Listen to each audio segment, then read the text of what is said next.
all of our technology before we start a program. I am here today with Pamela Thompson, and here she comes. There we go. Pamela is a keynote speaker. She's a certified life and business coach and skill facilitator with over 25 years experience. She worked as a global and health management facilitator or consultant, and she's worked on 5 continents. She is an amazing person. She's author of the #1 best-selling book, Learning to Dance with Life, a guide for high-achieving women. And she's also an ambassador for a program called the Female Wave of Change. We're going to find out more about that today. I just thought we would talk today about what's happening with the COVID-19 kind of crisis. And we were going to talk today about why do people fear change? First of all, actually, if you could talk to us. Welcome. Why do people fear change? Well, basically, Jane and listeners, we're physiologically hardwired to fear change. We have this amygdala, this part of our brain that's constantly scanning our environments to check for things that are different, that anything that it perceives as a threat. And when it does perceive a threat, then it takes us and we go into fight, flight, or freeze. Fight is we get really angry with our partner or our kid or our coworker. Flight, we want to run away and hide and withdraw. Or freeze, we just can't respond. We shut down emotionally, physically, and all sorts. So none of these ways are very good ways to make rational decisions. But that's largely why many of us fear change. Okay, so what happens when we resist the change? What I found over the past week is a lot of people are kind of going up and down. And it's funny because I tell people this when they list a house. I'm like, you're going to go through an excited time where you're going to feel really motivated and energetic and let's get lots of things done. And then the kind of reality sits in and it's a hard time. So what do you tell people that? What happens? How do you go through that? That's a really good point. Well, first of all, I just want to say that when I speak a lot and work with clients, I talk about the difference between resisting and embracing change. And, and it's natural to resist, just like it's natural to fear. And so, but what happens in our bodies if we resist is that, just what I've told you, but our bodies naturally are meant to send out stress hormones on a very, for short spurts of time, not to continually be doing that for days and weeks and hours. And what happens over time, if that happens, is this continual stress leads to chronic illness and things like fibromyalgia, various types of cancer, and it's just really, and it's even multiple sclerosis. And what I've experienced in the past is burnout and adrenal fatigue. So that can happen too when we get into major long-term stress and we resist change. Our minds, and just what I've noticed has happened to me, just like you were talking about your clients, we get distracted, right? It's really hard to focus. I don't know whether you've had that challenge. Mm-hmm. It's like, I would have times where, I was trying to do my taxes or my stuff for my accountant.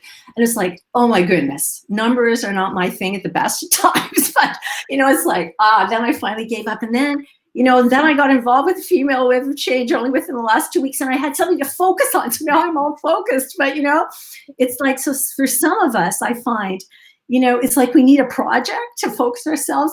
But if we're like in this change situation, it's totally new and we don't have anything to grab onto, that's when we go down. And that's when we go into resistance and uncertainty and fear and anxiety and panic.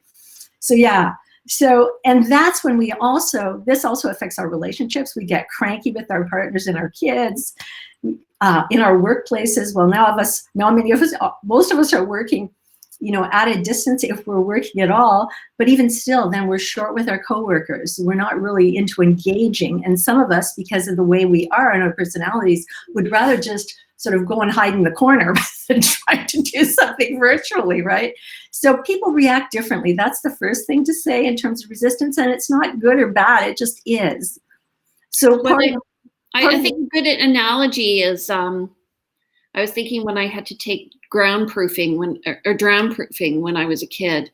And if you're in the water and you're moving around like this, you will fall into the water. But if you relax and accept it, and even though you have your head in the water, if you can just turn and breathe and relax again, you're gonna be okay. That's a really good point. And part of it, when I work with people, is talking about grounding yourself. And that is so helpful. And I'll speak a little bit more about that later. Okay, well, actually, that's good because it kind of takes us to our next point, which is what are the tools and strategies for support that for somebody? Like what do they need?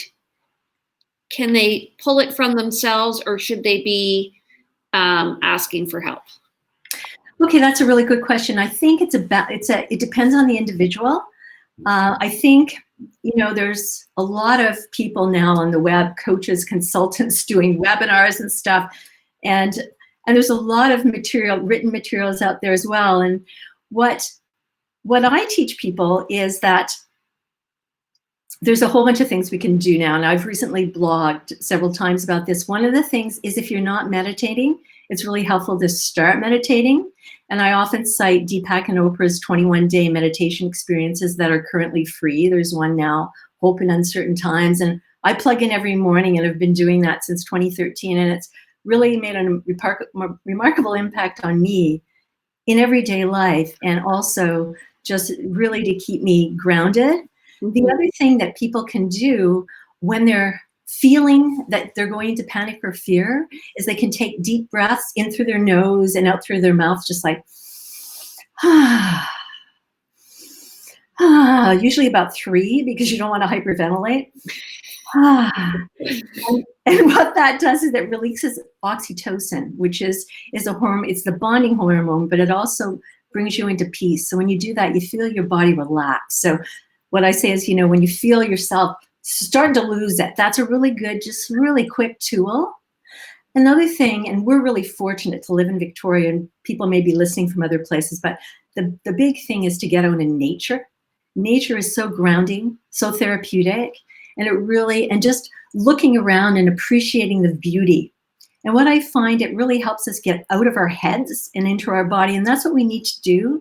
Because if we're in our heads, that's where all the negative stuff comes up. Oh, what if, what if I lose my job? What if, we lose all our savings? What if? But if you go into nature, it's an opportunity to really, just be.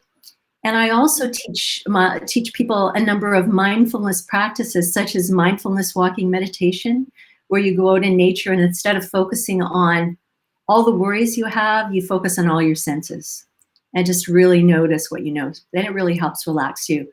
Other things, it seems sort of counterintuitive, but one of the things about being in times of intense and rapid change is it's a real opportunity to be creative. And it sounds really counterintuitive, but think about it. It really forces you to get out of your rut and do stuff like you've never done before. It might be, maybe you've been in a job that you don't really like, but you're doing it to pay the bills. Or maybe you're thinking of starting up a new business, but you've been putting it off. Well, now you're faced with it. Now you get to sit and think. And what I've found is with some friends and colleagues and clients lately is people are talking about how they're really getting clear on their priorities. Mm-hmm. This is a real opportunity to sort of let go of all that stuff and really focus on what's really important to me. What kind of legacy do I want to leave behind? So, so walking in nature, breathing, journaling, starting a gratitude journal, tons of research on gratitude and its power. Every day before you go to bed, write down 3 or 5 things that you're grateful for, big or small, in the day. Yeah. I'm grateful for technology right now. I think it's huge difference, except for the last 15 minutes, but, before our meeting, but it works so well. The other thing is journaling. I find, and not everybody's a journaler, but, if you journal, but if you write, I find I've had a lot of creative inspiration. I'm writing lots of blogs. I'm starting to write my memoir. And the thing is, maybe you want to paint, but you never have. Get out those watercolors, it could be cooking. Maybe it's a time to try some new recipes. Whatever is a creative thing for you, it gets those juices flowing, gets you into your body, and gets you out of your head. Well, there's a guy, his name is Maximilian, and he lives in James Bay. Or no, sorry, Cook Street Village, so close to you. And so he and I were talking, and he was talking just about getting your feet on the ground and really, like, literally grounding yourself. I was joking about the forest bathing because I actually remember Carrie Brown said to me once when she was coaching me, and I think it's really true. She's like, you get energy from being outside. I don't know where she got that from, but it's totally true. And we live in a place, I'll show you. This is my view. That's my view. Nice. Like, I can look out. I haven't been outside in 2 days because I've been at an online course. But even just relaxing and that's right. Contemplating, right? Yes, and listening to music as well. Okay, so tell me about the Art of Change framework. I understand you've developed a kind of a 5-step process or framework. So, and you offer this to individuals as well as organizations. Tell me about that. Yeah, I tend to do workshops, both virtual and face-to-face, and sometimes coach people one-on-one. Yeah, it's this framework, Jane, that helps people embrace change, because that's what I talk about more, embracing versus resisting. And it's based on the metaphor that life is a dance, so it changes your perception about change. And it's also underpinned by the belief that embracing change is a creative process that opens us up to new possibilities. And so this 5-step process starts off with shine the light, it's called. And that's when you basically explore how you respond to change and why. So maybe you want to play with me for a moment, Jane, here. Sure. I invite people to rate themselves on a scale from 1 to 10 in terms of how they typically respond to change. 1 being scares me to death, 10 being I thrive on it. So where normally, in a normal situation, would you place yourself, Jane? I'm probably a 10. Yeah, I would guess that. A lot of leaders and change makers are 10s, just kind of is.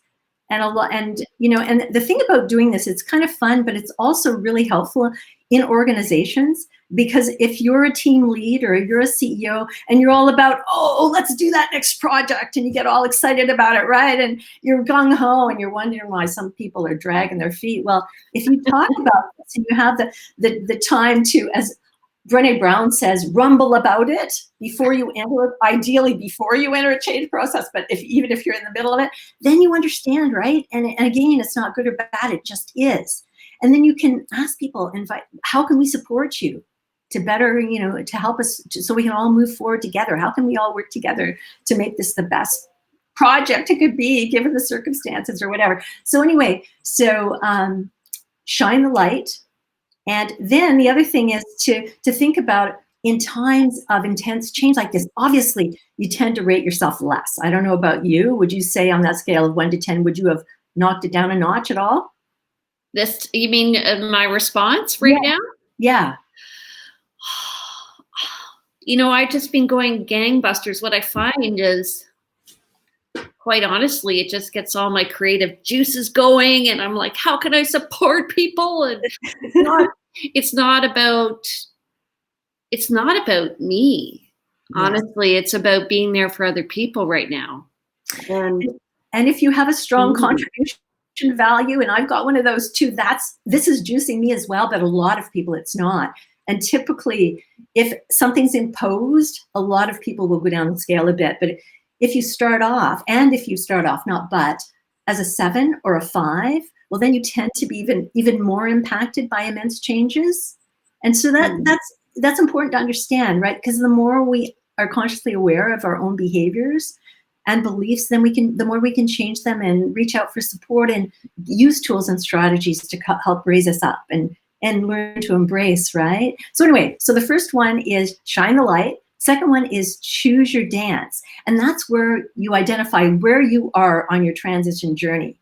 And I call it a transition journey, and also which change you're going to focus on. Because in this work, I say to clients within organizations and also on one-on-one that it's really important to just focus on one change at a time, because if we've got multiple things, you can't solve them all. It's just like creative problem solving. You can't do it all at once. So focus on one. Okay, what it is the fact you're working at home now and you've never done, and so's your husband, so are your kids. Everybody's at home and you have to try to work. How do we do this, right? So whatever for that is. So yeah, choose your dance. So this is based a lot I draw heavily on the work of William Bridges, who's an organizational theorist who, based on 30 years of work with individuals and organizations, said that he noted the difference between what a change and a transition is. He said a change is something external and situational, something that you actually tangibly can see,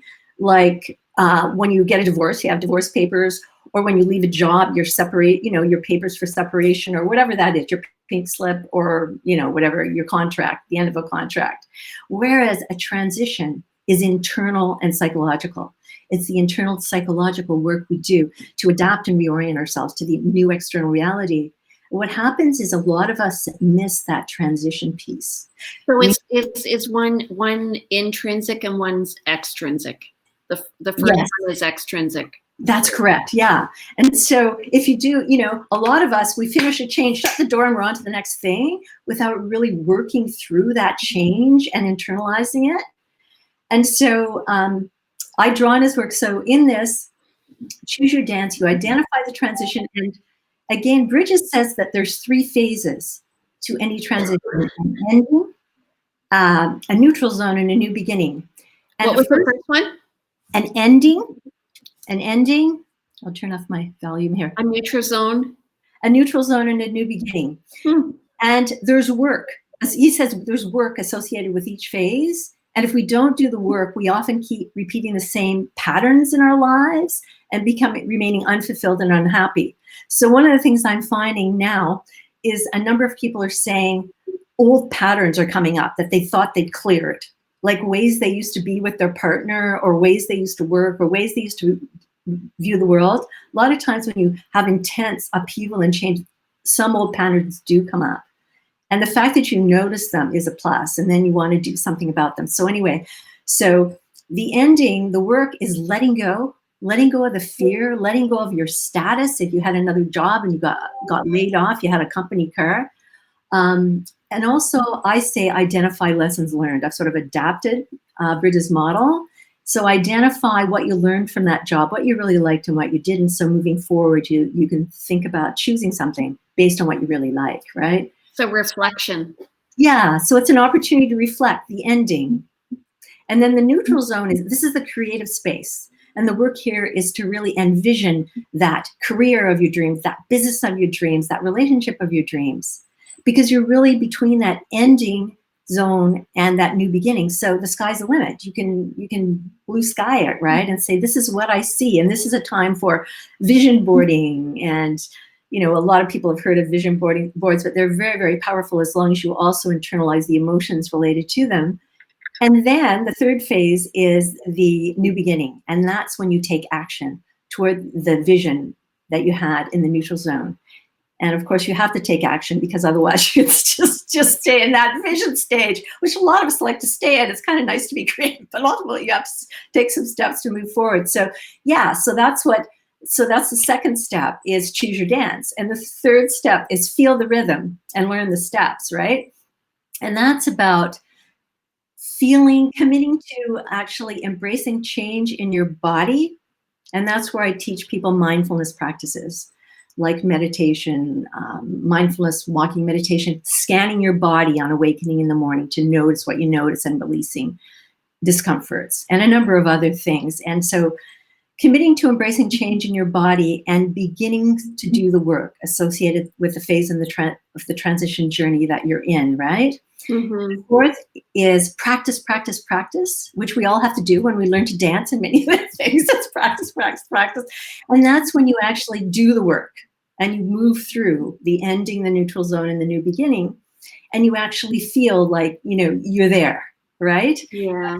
And in that phase, it's really important to internalize this belief that embracing change or something similar, something positive for you, embracing change is a creative process that opens you up to new possibilities. Because you probably are aware of this, Jane, but there's incredible evidence out there about the power of beliefs and your body. There's all this work about epigenetics and we can control our genes.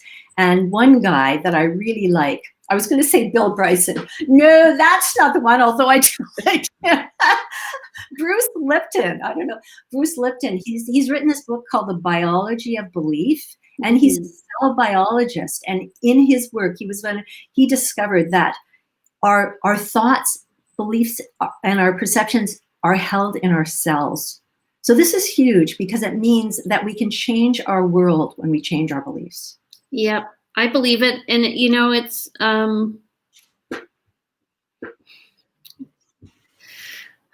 it's funny when you look at history and you look at how people are responding right now, and how, like, I really think this sounds a bit like a bit of the woohoo crew, but my parents both went through the Second World War in Britain, and I am like immediately taken back to their stories. They're all coming back to me, and I'm sure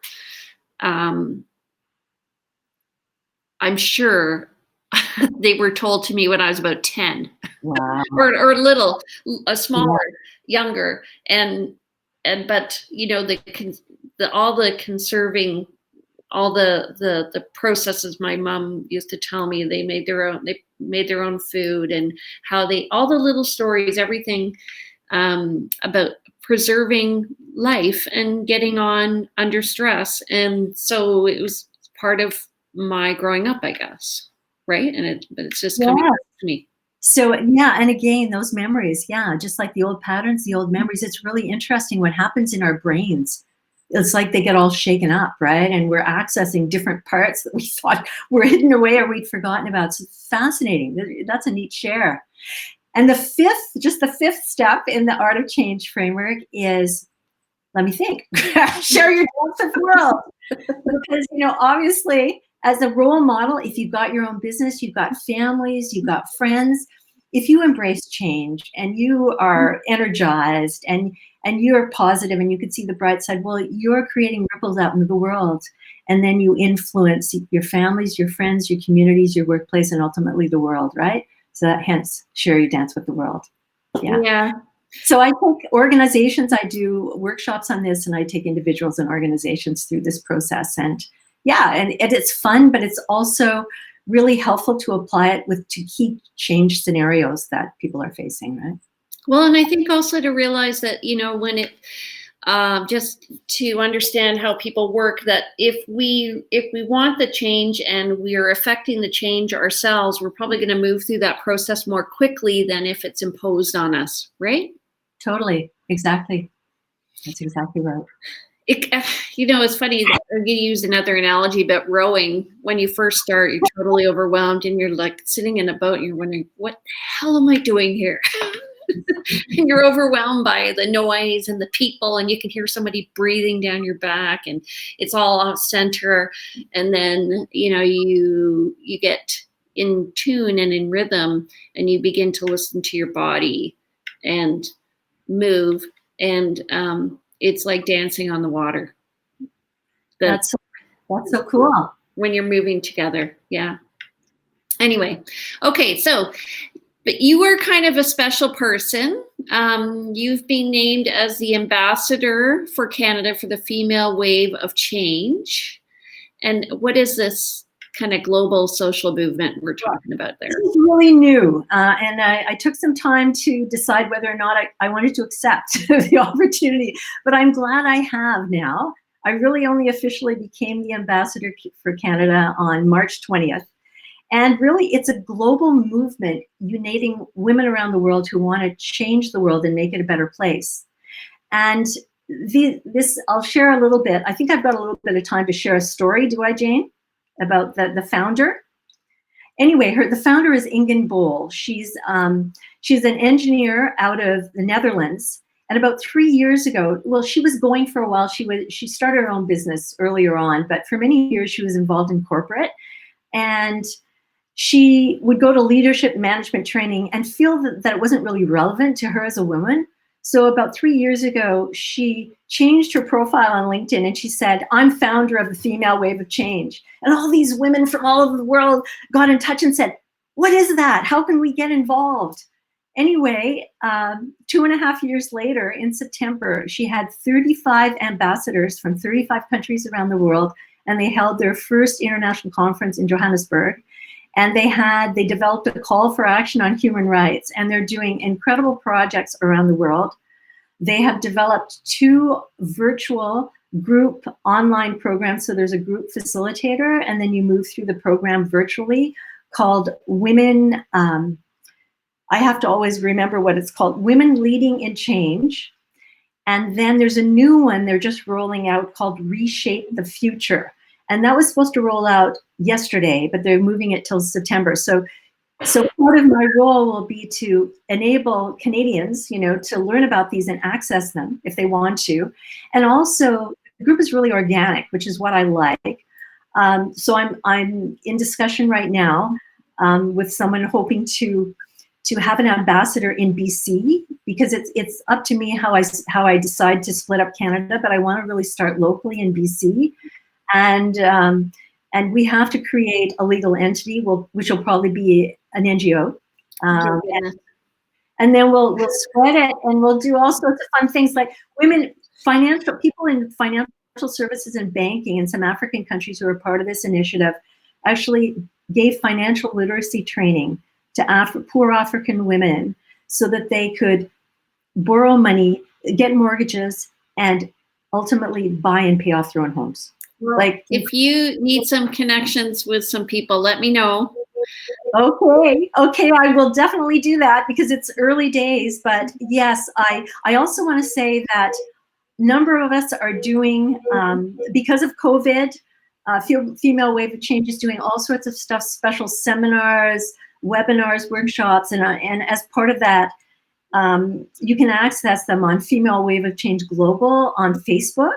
They're listed there. And I'm actually going to do a participatory workshop on Monday at 10 a.m. Pacific, and it's going to be applying this framework, the Art of Change framework, to one key change scenario people are facing, whether it be personal or business-wise, and then taking people through it. So, yeah, but it's an amazing group, and I'm really excited. And I will be looking for wave makers to support me to create those big waves of change.